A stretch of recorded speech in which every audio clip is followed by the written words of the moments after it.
Okay, folks, welcome back. First and foremost, appreciate your patience. We had some pretty heavy attacks on our server and forum this past week, so I am happy to get back into the captain's chair here again. So we're going to make this brief, but as a reminder, I intended to do a video every day last week, so that's what I'm going to be doing this week. So I wasn't able to deliver that, obviously. The last video you guys got was Tuesday. So if you're wondering where the rest of the content was, there hasn't been an update on the forum or the server since Tuesday of last week. So there was no midweek review, no Thursday upload, no Friday upload, nothing on Saturday, and obviously today's Sunday. This is the first since last Tuesday, or this Tuesday just passed. So for the last few days there hasn't been any updates because we had issues with our server again. We've had DDoS attacks. We've had the SSL certificate messed around with. And these certificates should be expiring, a year after they're given to me. But I try to do the best I can to mitigate it, but there's only so much I can do personally. So it's growing tiresome. This is one of the reasons why also I'm telling you all I'm done after this mentorship. I'm not trying to do it anymore. Final note on this before we get into the commentary. The 20th of this month, July 20th, we'll be lifting all of the once a month payment stuff. I want to get everybody through the core content that's making their payments. So that way it's easier for me to manage the 1 or 2 videos that I'm doing frequently. In other words, when I'm doing these current videos, I have an easier way of managing the community because I can put it in different locations. Whereas the past week or so, and every time we've had an issue with our server, it's an incredible amount of stress for me and my staff, but mainly me because I'm the only technician that can worry with this because the way I have it set up, it's like a web. It's a web inside of another web because of all the different user groups. So if there's ever an issue, it's me personally that has to debug it, which is draining. So to get everybody to the point of charter membership a little bit more expediently, and that way you have your content, you have it downloaded. You should be downloading your content as you get access to it. I just released month 6 to the new group. So that way anyone that's made their payment for month 6, now they can start downloading those videos as well. It's very, very stressful for me when people are emailing and they're saying, hey, look, I can't get access to this because it's outside of my control. And I hate saying things like that because it sounds weak. It sounds like an excuse for something. But you clearly see we have been attacked multiple times. These videos, people want to have it for free, and some of them are, and they're getting more sophisticated with what they're doing. It was, really low end stuff that you're trying to do in the past, but now, this past week, we've had a really, really sophisticated attack put against the website and the server. So, if you are interested in being able to get through your core content, become a charter member quicker, the way it'll work, the 20th of July will be when we lift all of the limitations. In other words, if say you make your payment for month 7 and you get the content, once you have it and you do receive it and you have it, you can do the month 8th payment at your leisure and as soon as you want to do that. My only concern is you're all going to just hit me with payment, and expect it to be released immediately. There's a lot of you. So you won't have to wait the full month, is what I'm saying. So my staff will be able to go through and get you through the core content faster, and then I can break you up into smaller groups, into charter membership group, more quickly too. And it makes it easier for us managing. When they make an attack on the forum, sometimes areas in the forum are opening up that you're not supposed to see. And you may not have access to those links, but it's still a nightmare from an administrative stance because some of you may see those areas pop up because they're messing with the form, which isn't that secure really, but everything I have is password protected by directories and by user groups. So long story short, even though you might see things in the form, they're not 100% accessible to you. And then when we go in and we correct these errors that are being created by them messing around with the form, some members are getting upset thinking they should have had access to that when they should not. Okay, so this way, if I can get everybody through core content a little bit more expediently, everybody will have access to the same things, and I won't have to manage the form so intensely as I do right now, because it's a lot. It's a lot going on. Now, I understand some of you can't afford to do that, and I understand that you'll be doing what you're normally doing, which is pay once a month. But I'm just making it available to everyone because if I can at least reduce the level of impact when we have issues like this. And also, I just want to get through it. Like, I don't want to be doing the payment stuff. I don't want to be doing the management of all the accounts, and when you don't make your payment on time, and then you have to be kicked out, and then we got to put you back in. I mean, there's a lot of time involved with my staff doing those types of things. And they ask me 1,000 questions each day. What about this guy? This guy did this. This guy hasn't paid. Then I'm sick of it. I just want to get through that part of it. So we will be removing it. So for those folks that can do it, you will have that opportunity because it's my last year. I don't care how fast you become a charter member now, because you'll be in the community, lifelong, like the folks that started in 2016. They haven't paid since they paid their last charter, and that was it. So. But I'll update you again on the 20th. So if anyone has made additional payments, some of you have paid ahead of time. And we've worked out the agreement that since you paid early, they're sitting there idle until your normal rotation to the next month would be processed. If you are one of those individuals, and there's a lot of you that do this, on the 20th of July, we'll process the most recent one, and then we'll email you and reach out to you in regards to whether or not you received that content. And then, we'll work from there. But, I just want to get through this part of it. So here is the economic calendar for the coming week, and we are under non-farm payroll protocols. And obviously, that means your trading should be focused on Monday, Tuesday, and Wednesday, New York open. After that, nothing new, no new positions entered for the week. Take note of the heavy impact news drivers here that may be a factor for volatility for your respective markets. All right, here is the dollar index. It's our daily chart, and I showed you last Tuesday that we had moved up into basically optimal trade entry, and it would likely, if it's going to continue, draw up into this volume imbalance, which is the absence of any bodies of the candles. I had a question by one of the members. What is a volume imbalance in specific terms? Whatever time frame you're looking at, if there is an area between two specific price points, that being the opening of this candle and the opening of this candle, that is the highest and lowest candle body, whether it be an opening price or a closing price. There isn't any bodies in here between these two price points. There's a small little tail here on this candle. There's a wick on this one, but there's an absence of any significant volume, which would be represented by a candlestick body, not the wicks. Okay, so because that acts like a gap, okay, or inefficiency in the sense that there hasn't been any real buying and selling volume in between these two price points. It's not an absence of sell side. It's not an absence of just buy side. It's an absence of both of them. So that's what makes a volume imbalance.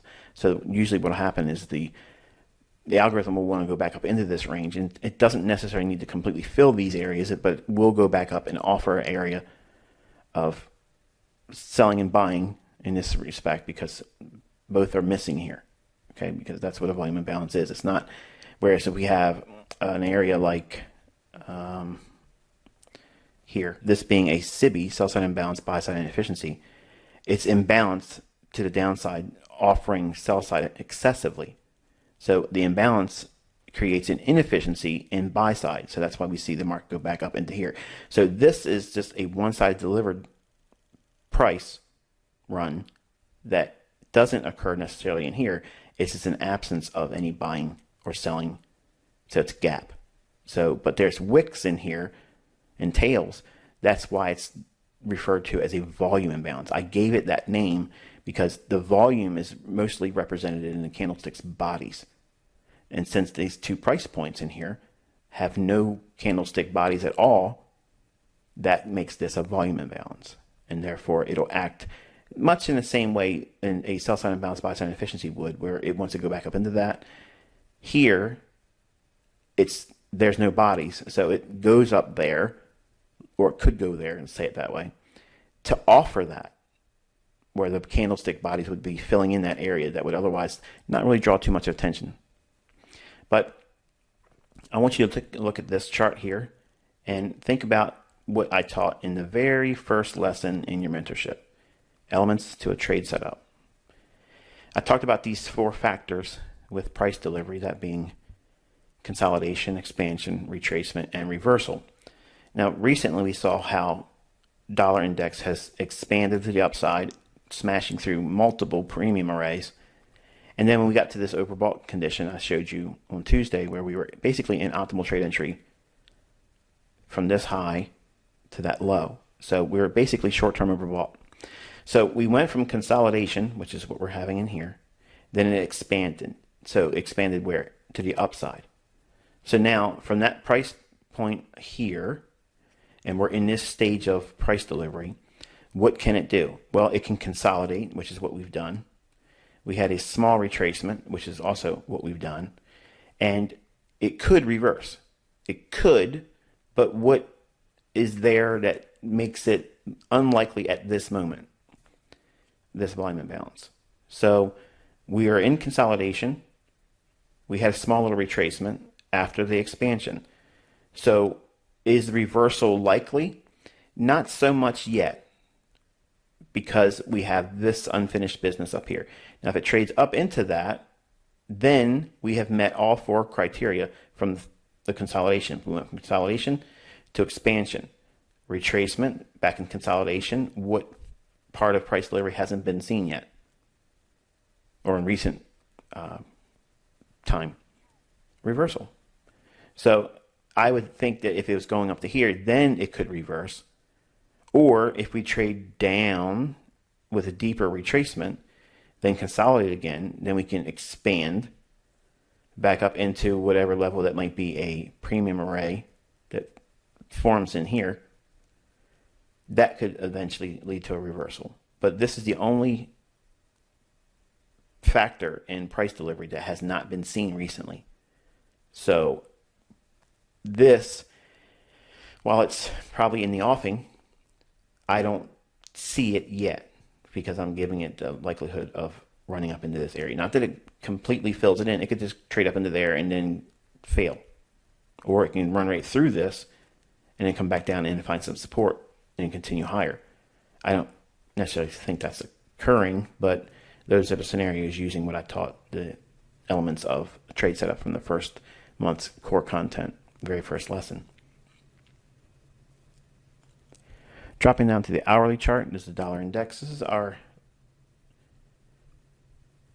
reference points here for open float. So there's liquidity resting above here and the imbalance that resides with it. The imbalance here with the sell side liquidity coupled with it here.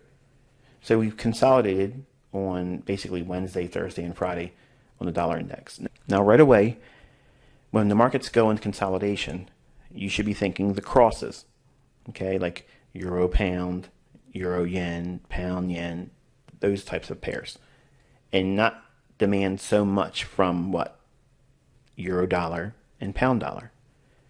So we don't trade euro pound, but it gives us the opportunity to determine which is the stronger and which is the weaker between the two, being euro and cable. So non-farm payroll, we'll most likely see one of these two pools of liquidity attacked. Now, I don't know at the moment which is likely to occur with a great deal of certainty, but I would venture to say that it's, gun to my head, it's here, and they might even whip it above here for a run on buy sell liquidity, which is a low resistance liquidity run signature here. So we had that retracement consolidation. If we expand up into here and then run through to take the 92.50 liquidity, maybe 92.40 in this area here, 10 pip range, there's a lot of buy sell liquidity there. And if we get there and then we get that final signature in price delivery, which would be most likely a price reversal, then it could attack maybe the sell side liquidity resting below here. That's assuming this is intact prior to this running here.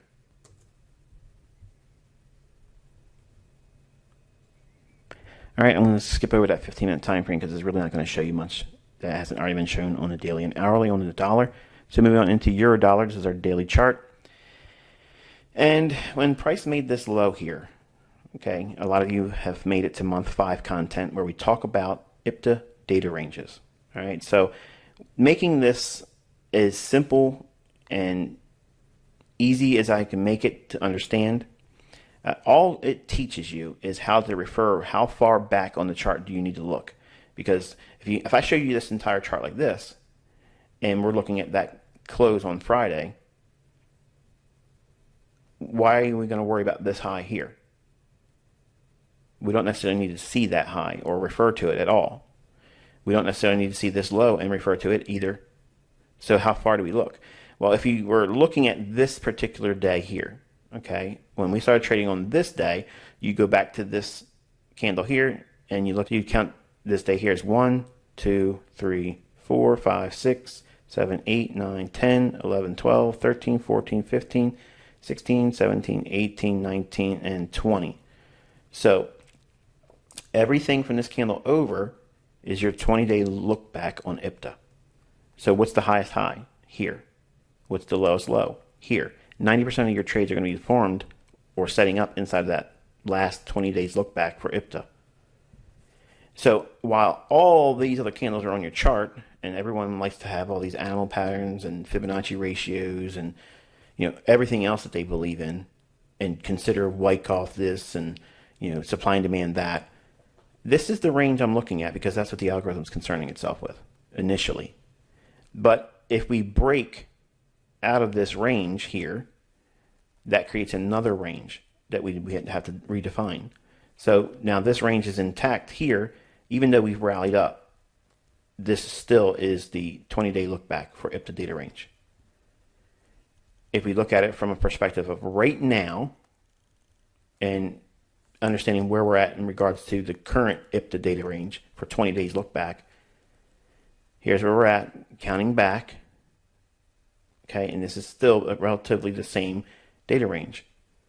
So how I'm doing my analysis with this information is inside of this range high and this range low, where are my premium arrays? Because we are oversold relative to that range. It can reach up into this imbalance and rebalance. It can go up into here and rebalance. It can come back up to the order block. It can come up to the mitigation block or the actual order block here. It can trade all the way back up to that. And then what you do is you go through those 4 signatures of price delivery, the consolidation, expansion, retracement, reversal, and you look how all these potential areas could act as draws on liquidity or potential future setups. And in short, basically what I'm saying is this allows you to focus all your attention right here and disregarding all these candles over here, because it's easy to get inundated with all these candlesticks and feel lost in the trees, where the 20-day look back, since that's the initial stage of analysis that the algorithm will reach back through and find PD arrays relative to that time frame. It doesn't make a difference what patterns you might see over here or what trend lines or whatever else that you may subscribe to or used to subscribe to, I should say. This is the only context that you need for the current range relative to the 20-day look back. And then obviously you can do a 40-day look back, which gives you more range for a more intermediate term price setup. And then you have the 60-day look back, which is basically framing quarterly moves. All right, hourly chart on euro. This is that same if the 20-day look back period. From that low, we have this small little fair value gap in here. Comes up to consequent encroachment and then fills it in on Friday. And if we make it above these relative equal highs, we have this area of imbalance right there. Okay, so we have this high to that low, which would take us as an optimal trade entry. We have a 2080 level there as well. So if we do rally above on euro dollar, that would be an area to watch. But it could just simply also do this, bump through here and reject, and then attack the sell side liquidity there with a higher run on dollar. 15-minute time frame on euro. You can see how we went up into that hourly fair value gap, filled it in brilliantly after hitting consequent encroachment on the initial run, and then broke down. We have sell side liquidity resting right below these lows, and then this low here. Disregard that. That's our stop run. So if you take that tail away, you would have what? A higher low relative to that. This would be a low resistance liquidity run signature. Should we break down, the liquidity resting below here and here, which is layered. It's layered sell side liquidity resting in there. That would probably expand us down into that 119 big figure. And if it breaches that and goes into 119 and then 118.90s and such, then you go into that protocol of it could expand lower as much as 40 pips below the 119 big figure, which would be 118.60. I'm not suggesting that is the case. I'm just saying that that's how we work through our analysis and consider the probabilities, not the absolute, not the panacea. It's going to happen no matter what. It's the probability that that might pan out. Not that it will. I'm not promising that it is. I'm not suggesting that's the actual direction. I'm just saying from an analysis standpoint, top down going through, the way I'm training you, you would consider those ideas. Right now, there's really no trade. All right, British pound daily chart. We had this area here for a fair value gap I mentioned last week. It would most likely, if it's going to go up, it'd go up into here, pick up some more orders, and then start to make an attempt to run below, a deeper run on the sell side liquidity here, and then the sell side liquidity resting below here. So notice the bodies of the candles here. See that? They're basically converging at consequent encroachment of this candle's low, this candle's high, split that in the middle, bang, right there. Yes, we close in the fair value gap again after coming down, but this is a balanced price range. Now, we had a little bit more errant price action than I would like to have seen, but it did offer the basic premise I was looking for, where we had one single candle here, one single candle there. It shouldn't have really, in my mind, whipped through this much. Can it come back up and touch it again and go down? That's reasonable. This is a little bit too much on the upside from my personal taste. So that's the inherent risks of trading. Sometimes the algorithm will do a little bit outside of what it would normally do. I won't always know that. And that's where, like, being stopped out but sticking to the original idea and going back in and taking another short, that's where those types of scenarios would come into my trading. I wouldn't look at this as going through and then unraveling the idea I had about this level as I described on last week's videos, but this is what we were basically anticipating, a run back up into that and then selling off. So we have sell side liquidity resting below here, and that's most likely what we're going to be targeting. Euro dollar seems like it might want to resist going down, and this weakness in cable and consolidation in euro sets the stage for what? Well, we could potentially see euro pound rally, and that has been basically the case for the last few days, where we've seen cable going down, euro showing an unwillingness to drop all that much in sympathy with it, which is what caused euro pound to rally. And it has a little bit more to go to. I'll show before we close this video out. All right, here's the British pound hourly chart. You can see how we worked inside that fair value gap, traded back up, and then optimal trade entry rate at the level that the fair value gap is defined with. So our premium high of that fair value gap creates an optimal trade entry, then sells off. institutional order flow entry drill here. It sells off, attacks the sell side liquidity here. We have a small little imbalance. I'm not going to draw on the chart, but be mindful of that one here. So we could trade down to that. I like the idea of it going down below it and coming back up and using this fair value gap as resistance, assuming that we don't take out this low yet. So in other words, what am I saying?